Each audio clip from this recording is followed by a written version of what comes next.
Alright guys, so today we're going to be tying the Landon mini leech, and this is a size 12 jig head hook with a little 3.2 millimeter bead.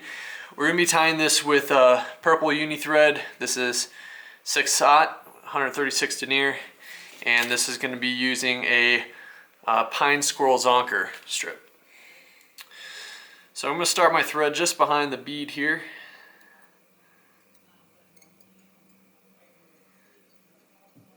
Build up a little thread bump just to keep that bead in place, and I'll work it back all the way to the bend of the hook. I'm not worried about keeping it super smooth right now because I'll smooth this thread body out in a little bit.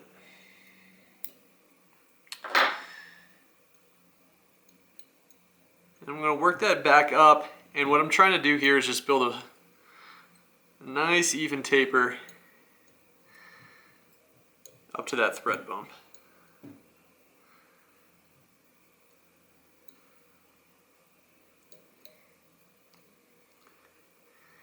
Give this a little bit of mass.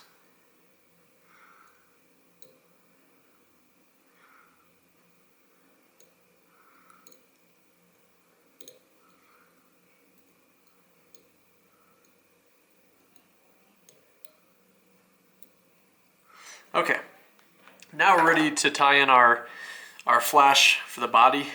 This is Flashabou, and this is a little bit small. This is what I use for my smaller nymphs, but I ran out of my thicker stuff, so I'm going to use what I've got. And I'm going to pull and cut off about a 1 foot, maybe 10-inch section of it. I like the thicker stuff because you don't have to use as many wraps, but again, we'll use what we got. I'm going to tie this right at the bend of the hook, make a few securing wraps,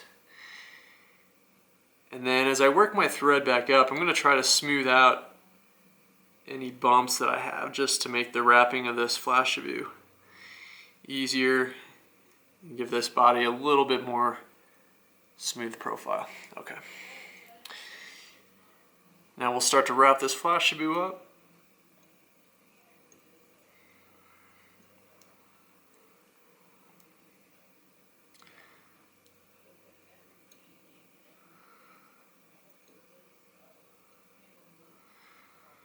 Wants to slip on me a little bit. That's all right. It's thin stuff, so I'll go back and cover up the gaps.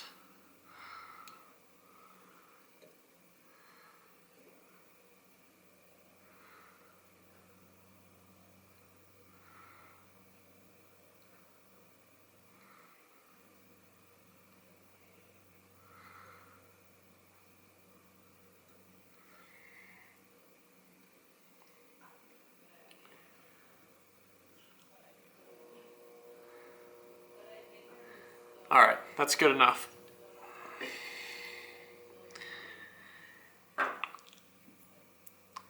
So next what we're going to do is we're going to get some sort of epoxy. I'm using Sally Hansen's Hard as Nails because it's cheap and I'm cheap, and I don't have any epoxy. So, but all we're going to do is give this Flashabou, this body, a nice coat. If you don't do this, that's a pretty fragile material, and any fish tooth could nick it, cause it to unravel. So I like to give it a nice coating. It keeps it shiny, and it makes it really, really durable.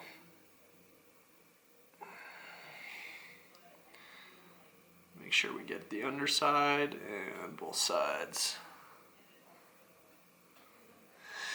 Adds a little bit of bulk to the body too, which I like. And we'll just let that dry. All right, so just got done letting that dry for about 10 minutes, and we're ready to tie in our pine squirrel zonker. Okay, so I'm just gonna tear off a strip here, and the only real consideration when tying this in is make sure your fur is going back and that you don't tie it in backwards from the tail. So start with the tip.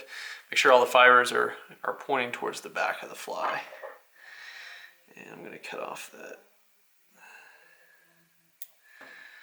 tip there, and then I'm going to strip off that first maybe 1/8 of an inch of fur to expose that leather. Alright, that's pretty good. Alright, go ahead and tie it in right behind the bead, and as you're tightening those wraps, just try to make sure that that leather strip is laying on top of the fly, not off to the front or the back side. Okay, that's pretty good. And then the last thing we're going to tie in is our collar. So I'm just using 2 strips of Peacock Herl.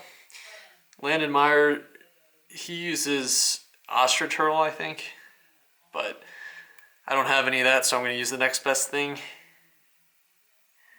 This probably isn't as durable, but when I've been tying in 2 strips instead of just 1, the collar seems to last quite a bit longer. Just wrap that right in front of the Zonker strip. That should be good. And notice I wrap these in from the tip. I break off that first inch or so that's really brittle, and then tie in there, and then wrap it back. And the reason I do that is because this bottom end of these Herls seem to be thicker and stronger, and I want that to be on the outside of the collar, so if they get nicked, they have a better chance of holding up and not coming unraveled. And we'll go ahead and whip finish.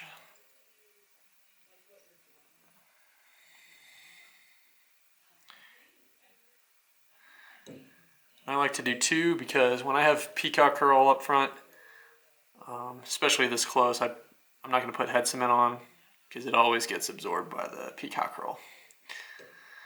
So I'll just double up my whip finishes instead. Alright, and then the last thing we gotta do is just trim this tail to length. So I actually like a little bit longer tails on these flies. I know Landon, he says like 1.5 to 2 hook shanks length of tail. I'm gonna go a little bit longer. I just like the added movement that it gives this fly with a long tail. So I'm gonna go probably 2.5 or so. That looks pretty good right there. Boom. So there you go. Fairly long mini leech, but it's a great fly to strip along the banks, dead drift it, swing it. Awesome high water fly, awesome still water fly, especially when lakes just have ice off. So let's see how it fishes. All right, we're out here on the Arkansas this evening, and river's up quite a bit. We're pretty much in the middle of pre-runoff. It's clarity's not too bad though. It's cleared up quite a bit from what it was about a week ago. It's pretty chocolatey, so it's looking good. We'll be throwing this Myers mini leech. This one's in natural pine. All right, I'm gonna throw these upstream and strip them down right along the bank. Sometimes the fish like that presentation better. I'm not in that school of thought where they really care too much. Hey, there you go. It's a healthy fish.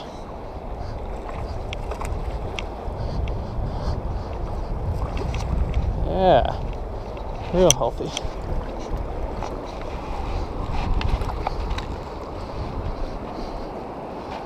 Let's get over here into the slack water.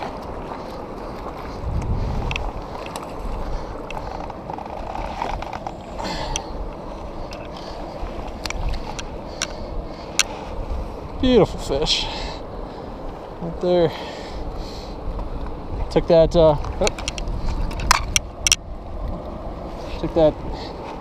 mini leech right in the right corner of his mouth. So we'll get him out. Hang on, buddy. Okay. Mini leech is out.